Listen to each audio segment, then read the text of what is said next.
বন্ধুরা সবাইকে স্বাগতম জানাই মুশফিক অর্গানিক গার্ডেনে। নতুন বন্ধুদের কাছে আবেদন রইল আমার চ্যানেলটিকে সাবস্ক্রাইব করে নেওয়ার জন্য এবং নোটিফিকেশনের জন্য বেল আইকনটি অবশ্যই প্রেস করে নেবেন।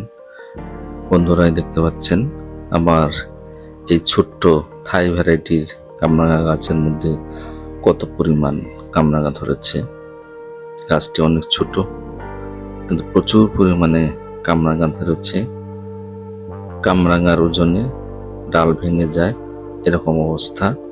তো আমি সবগুলো ডাল খুঁটির সাহায্যে বেঁধে বেঁধে দিয়েছি, দেখতেই পাচ্ছেন।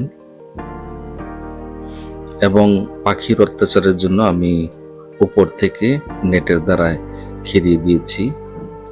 তো আপনারা এইভাবে প্রোটেকশন করতে পারেন, পাখি আর কামরাঙাগুলো খেয়ে ফেলবে না। দেখতে পাচ্ছেন কত সুন্দর সুন্দর, খুব সুস্বাদু এবং খুব মিষ্টি একটি কামরাঙা, থাই ভ্যারাইটি জাত।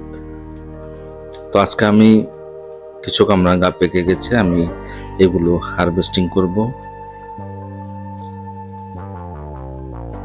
এর পরিচর্যা আমি কিভাবে করেছি ফুল আসার আগে আমার চ্যানেলে দেখতে পারবেন, আপনারা যদি চান ভিডিও দেওয়া আছে,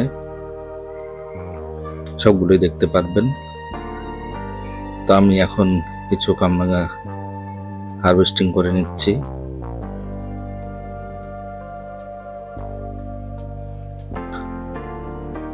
বন্ধুরা, কামরাঙা গাছে সাধারণত ছত্রাক কীটনাশক বেশি দরকার হয় না, আর পোকামাকড়ের আক্রমণ খুব একটা হয় না, সেই জন্য আমাদেরকে ছত্রাক এবং কীটনাশক প্রয়োগ করতে নেই। শুধুমাত্র গাছের গোড়ায় সার প্রয়োগ করবেন, পটাশ, ফসফেট। আর যদি ফুল আসে তখন আপনারা নাইট্রোজেন সার প্রয়োগ করবেন না। হারভেস্টিং করার পর যখন কামরাঙা শেষ হয়ে যায় তারপরে আপনারা নাইট্রোজেন সার প্রয়োগ করতে পারেন। আমার এই গাছটি 12 মাস কামরাঙা ধরে, প্রচুর পরিমাণে কামরাঙা ধরে, সারা বছর আমি খেয়েই থাকি। গত বছরে আমার ভিডিওর মধ্যে অনেক ভিডিও দেওয়া আছে, চ্যানেলে গিয়ে দেখতে পারেন।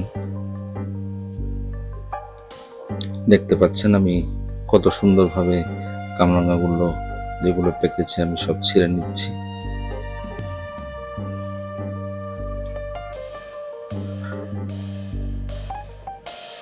আমার অনেকগুলো কামরাঙা পেকে গেছে, সেজন্য আমি আজকে অনেকগুলো কামরাঙা ছিঁড়ে নেব।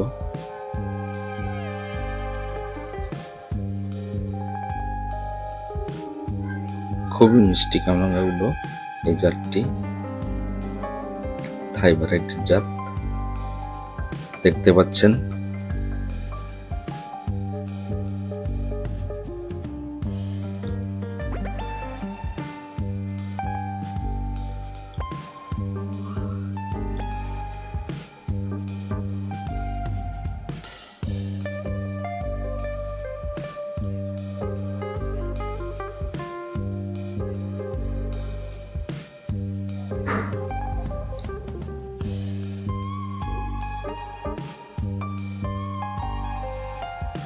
তো বন্ধুরা, আমার কামরাঙা প্রায় ছেঁড়া হয়ে গেল, হারভেস্টিং করা হয়ে গেল।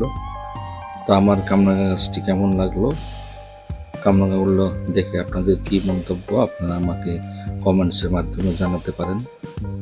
যদি ভালো লাগে একটা লাইক দিবেন, বন্ধুদের সাথে শেয়ার করবেন। আশা করি যারা এ পর্যন্ত আছেন সবাইকে আমার অন্তরের অন্তঃস্থল থেকে ধন্যবাদ জানাই। সবাইকে ধন্যবাদ।